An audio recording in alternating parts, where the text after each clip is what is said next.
Next position हमने पढ़नी है, this is bend standing. Bend standing में आप देख सकते हैं कि हमारे जो आर्म्स है ना ये बेंड है, कुछ इस तरह की पोजीशन में हमारे जो शोल्डर है और हमारी आर्म्स है, ठीक है।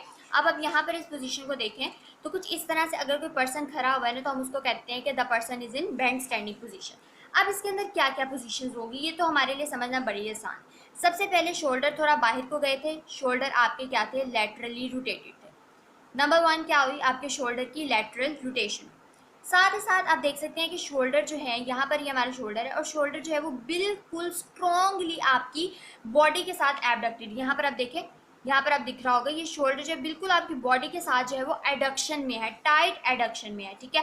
तो एडक्शन स्ट्रॉन्गली आप देख सकते हैं यहाँ पर हुई हुई है। हमारे जो एल्बोज हैं वो यहाँ पर फ्लेक्स्ड है। यूजुअली हमारे देखें ना, अंडरस्टैंडिंग से बात है कि हमारी एल्बोज इस पोजीशन में, तो एल्बो क्या है हमारी फ्लेक्स्ड है। तो ये बहुत ही आसान सी चीज़ हो गई। उसके बाद आप यहाँ पर देख सकते हैं कि इस पोजीशन के इफेक्ट्स एंड यूजेस क्या होते हैं, तो हम देखते हैं। ओके तो अब हम देखते हैं कि आगे हमारी दूसरी पोजीशन क्या थी। हमारी फोर आर्म कुछ इस तरह से होती है, ठीक है। ऐसे ही करके आप अपनी ग्रिप देंगे ना अपने शोल्डर को, तो ये क्या होती है, हमारी फोर आर्म जो है वो इसमें सुपिनेटेड होती हैं। हमारी रिस्ट और हमारी जो फिंगर है वो कुछ इस पोजीशन में होती है और वो फ्लेक्स्ड होती है और वो किसको ग्रैब कर रही होती है, आपके एक्रोमियोइन प्रोसेस। और जो हम लोगों ने पढ़ा हुआ है कि हमारे शोल्डर पे होता है, एक्रोमियोइन प्रोसेस को जो है वो ग्रैस्प कर रही होती है, ठीक है। तो ये बहुत आसान सी एक पोजीशन की डेफिनेशन थी। यहाँ पर आप जो है वो इस पोजीशन को एक बार दोबारा से देख भी सकते हैं। उसके बाद इसका मसल वर्क क्या होता है, देखिए उससे वही मसल वर्क का क्या हो रही है, आपकी शोल्डर की लैटरल रोटेशन हो रही है। कहा ना उसने यहाँ पर शोल्डर की, तो यहाँ पर उसने कह दिया कि आपके शोल्डर के लैटरल रोटेटर्स यूज हो रहे हैं।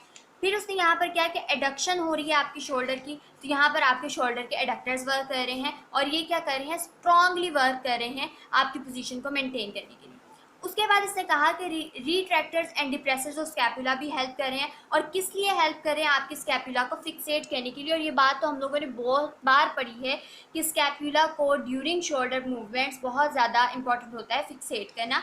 उसके बाद ऑब्वियसली आपकी एल्बो की फ्लेक्शन हो रही है, जिसमें हम लोगों ने अंडरस्टूड से बात ही हम लोगों ने यहाँ पर देखा था कि आपकी एल्बोस क्या है, फ्लेक्स्ड है। तो यहाँ पर भी क्या हो रही है, आपकी एल्बोस की फ्लेक्शन हो रही है। आपकी फोर आर्म की सुपिनेशन थी, तो यहाँ पर सुपिनेशन ऑफ फोर आर्म हो रही है और फिंगर के फ्लेक्सर ऑब्वियसली वर्क कर रहे हैं। साथ ही साथ आपके रिस्ट के फ्लेक्सर्स भी जो है वो वर्क कर रहे हैं ताकि आप इजीली ग्रास्प कर सकें एक्रोमियोइन प्रोसेस को, ठीक है। तो ये बहुत आसान है।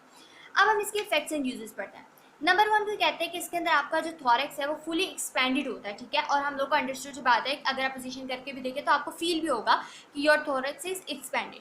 थॉरेक्स एक्सपेंडेड है तो हमें जो है वो समटाइम्स जो है वो इंस्पिरेटरी मूवमेंट्स में जो है वो बहुत ज़्यादा डिफिकल्टी हो जाती है, इंस्पिरेशन जो है वो आपकी डिफिकल्ट होती है। उसके बाद आपकी जो अपर बैक की एक्सरसाइजेज में ये बहुत ज़्यादा हेल्प आउट कर रहा होता है। उसके अलावा आपकी आर्म की स्ट्रेचिंग के अंदर जो है ये पोजीशन काफ़ी ज़्यादा हेल्पफुल करती है। ट्रंक की एक्सरसाइज के दौरान भी इसमें हेल्पफुल करती है, क्योंकि ट्रंक जो है वो ऐसा पार्ट है जिसमें समटाइम्स क्या होता है, हम लोग को चाहिए होता है कि हमारी जो है वो सिर्फ ट्रंक ही मूव करे और बाकी हमारे पार्ट जो है फिक्सेट रहे, तो this will be helpful in that. उसके बाद जो है वो एल्बो फ्लेक्शन चूँकि हुई होती है, एज अ रिजल्ट वो क्या करती है, एबडक्टर्स ऑफ द शोल्डर पे ना लेवरेज जो है वो कम कर देती है। तो हमें यहाँ पर समझ आ गई कि जब भी आपकी एल्बो फ्लेक्स्ड होगी तो शोल्डर एबडक्टर्स जो होंगे वो कम इसको एफर्ट रिक्वायर होगी। तो अगर आपके समटाइम्स ऐसा हो गया कि शोल्डर एबडक्टर्स बहुत वीक थे, उन पे कोई प्रॉब्लम थी, उनकी टोन कम थी, तो इस पोजीशन में आप शोल्डर एबडक्टर्स जो है वो इजीली यूज़ कर सकती हैं क्योंकि उनका लेवरेज जो है वो बहुत कम है। अब ये बहुत इंपॉर्टेंट एमसीक्यू का भी पॉइंट बन गया कि किस पोजीशन में शोल्डर एबडक्टर्स के ऊपर लेवरेज जो है वो कम होती है। तो आपने याद रखना है कि लेवरेज कहाँ कम होती है, हमारी बेंड स्टैंडिंग पोजीशन में, ठीक है, जो हम लोगों ने अभी पढ़ी।